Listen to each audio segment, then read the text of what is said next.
Welcome to the Slop Farm. Enjoy the video. You begin by controlling what you can: the mic, the room, and the levels. Place the mic 6-12 inches from the mouth for most vocal mics. For lavaliers, clip near the sternum. Once set, treat reflective surfaces with soft materials to cut reverb. Next, set your preamp so peaks sit around -12 to -6 dB. This preserves headroom.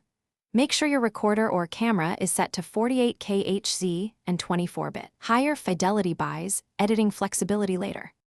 Once you've got a good source, focus on capturing the cleanest signal. Use directional mics or tight polar patterns to reject room noise. Add a pop filter or foam to tame plosives and a dead cat for outdoor wind. Monitor live with closed-back headphones so you catch clipping, low-level hiss, or phase cancellation between mics. If possible, record a backup track on a separate device.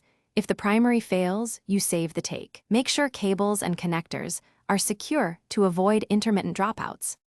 You finish by cleaning and shaping the audio so it translates on every device.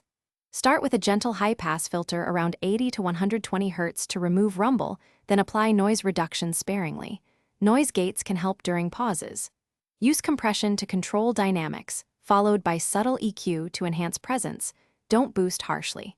Target around -6 dB LUFS for dialogue with headroom for mastering. If problems persist, check phase and resync alternate tracks as your trouble. Thanks for watching. Consider subscribing if we helped you today.